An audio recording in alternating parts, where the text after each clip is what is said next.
Hello and welcome. A few of my friends have asked me what I make of the latest COVID-19 data in the UK, especially around the number of new cases being reported, what's happening in terms of testing, why we're not seeing a noticeable increase in the number of hospital admissions and the number of deaths. So I'm going to quickly dive into what's happening in terms of new cases being reported and the testing. Let's start off by looking at the testing data.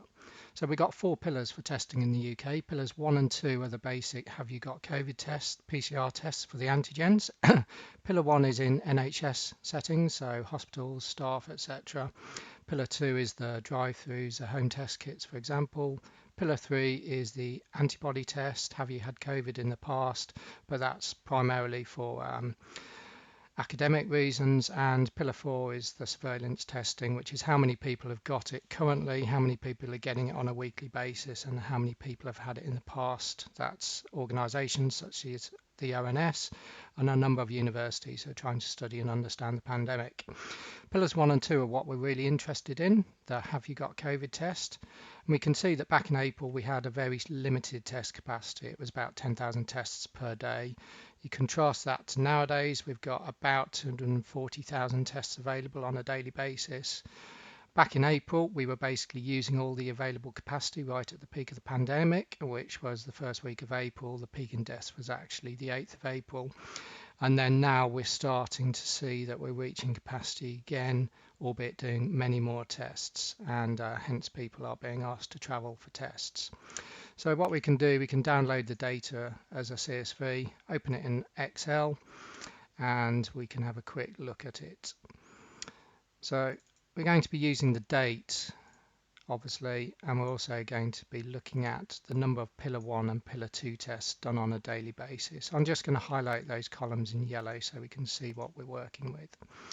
So first thing I'm going to do is going to have a quick look at the trend since the 1st of July, right up to the current date. I'm just going to insert a simple chart here. It's going to be a two-dimensional line chart. So this is the number of tests being done on a daily basis since the 1st of July. We can clearly see it's going up, and we can clearly see that there's some kind of weekly pattern, i.e. they're doing more tests in the week, and then at the weekend tests drop off, or the reporting drops off. So we're going to take a copy of that, put it into a fresh tab so that it's not obscuring the data. And because of the nature of this kind of sawtooth pattern, what we can do is we can add a 7-day average on top of that so that we can smooth it out. So I'm going to take the 3 days prior, the data itself, and the 3 days after the particular value. I'm going to just calculate that for all the historical data. That's 7-day moving average. And again, let me just highlight that so we know what we're working with. We're using column S this time around. Let's go back to the chart, add it onto this and see how it looks. So I'm just going to copy and paste the definition of the previous bit. So the series name, I may as well use the column title as so. I'm going to paste in the previous one, and now we're using column S. So what we've got now, we've got a 7-day rolling average on top, which is somewhat easier to interpret. We can see that the number of tests has been increasing steadily over time since the start of July. So now let's go back to the government's portal. Let's have a look at the number of cases being reported. Clearly there's a noticeable increase at this point in time, but the big question is how much of that is down to increased testing and how much is to do with an increase in the community. So these particular figures here are based on the specimen date. The number of tests was by the date reported, so I'm going to go with the daily number of cases by the date reported. Download it as a CSV, open it in Excel, and we're going to do a similar thing with this data. We're going to have a look at what the trend was since the beginning of July. So select my data values. Let's insert a chart, a 2D line chart. I'm just going to copy and paste that, put it at the top of the spreadsheet so I know where it is. We can see the number of cases being reported on a daily basis. Although it's somewhat sawtooth, it is being gradually increasing through the months of July and early August, and then it suddenly started to take off through the end of August and September. As with the other one, I'm going to put a 7-day moving average on top of this. which is the average of the 3 cells prior, the data itself, and the 3 days following. So again, calculate that for the historical data up to the top. Oh, did something daft then. Let me go back to that column, copy that,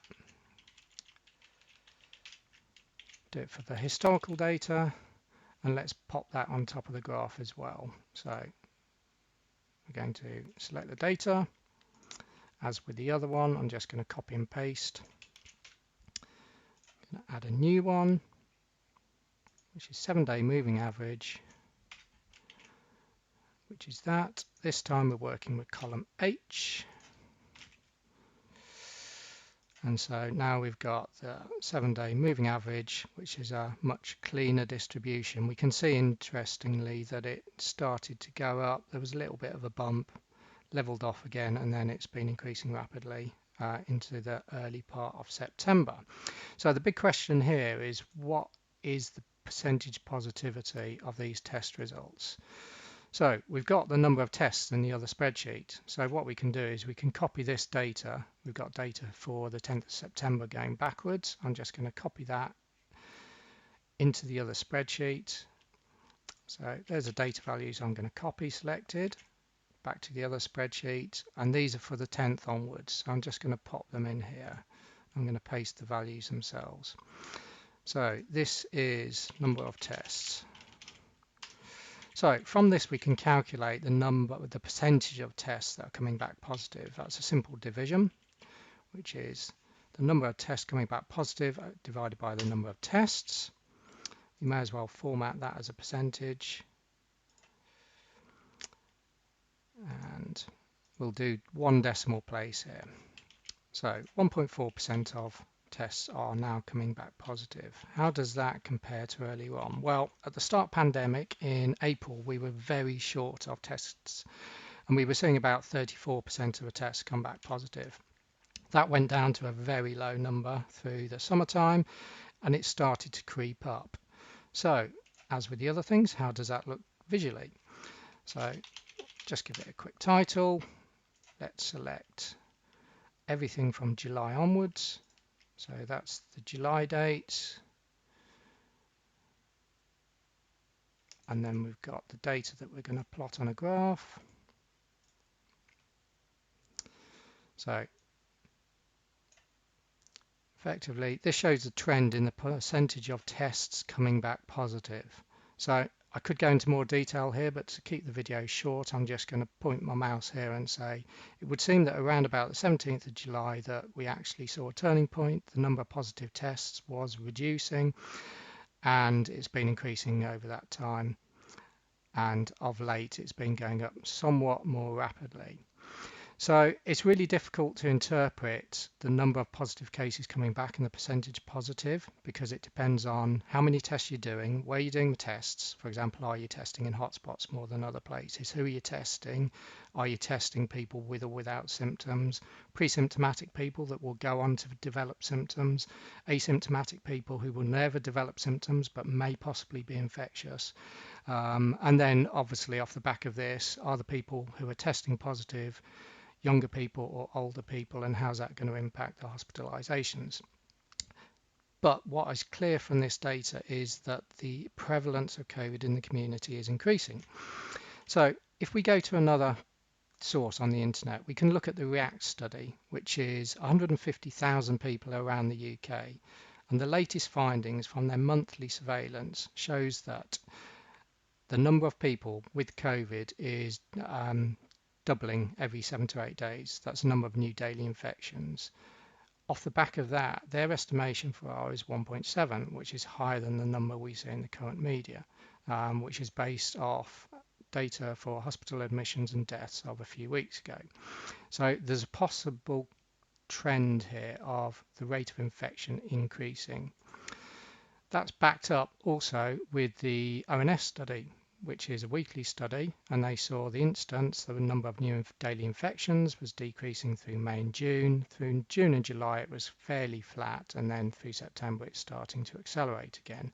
And the final source, which is worth mentioning, is the Zoe app, where people report their symptoms on a daily basis and they try to form a view of how many people are out in the community who are symptomatic with COVID. So they saw a reduction in the daily cases, reduction in the number of people actually presenting COVID symptoms over the springtime, a little bump during the July time, and then we're starting to see an increase again going into the autumn. So let's go back to the government website and quickly conclude this video. So what can we say about this period here where the number of cases is increasing rapidly? Well, you will hear it mentioned in the news, but that they are the highest since they were in late May, for example. But whilst that's factually correct, you have to take that with a very large pinch of salt because it's to some extent not relevant.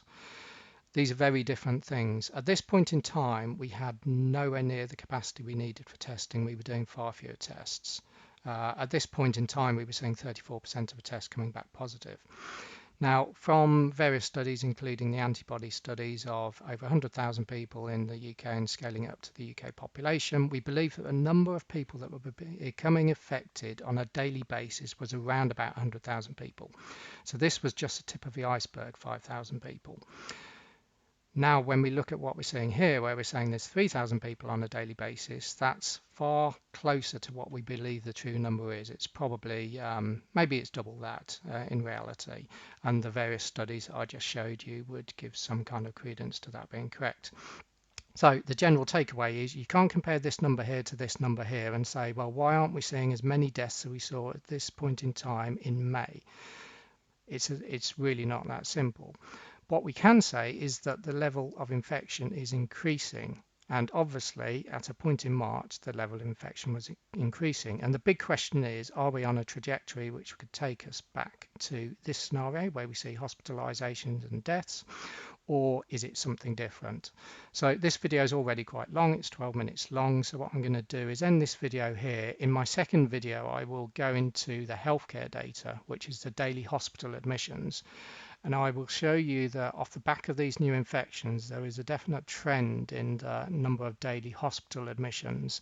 The study that says that the number of daily infections is increasing, is doubling every 7 or 8 days, is also evident in the hospital data, albeit there's a lag of a couple of weeks between people being infected and becoming sufficiently ill to end up in hospital. So I will explain those findings in the next video. Hope you enjoyed the video, hope you watch a new one. Bye for now.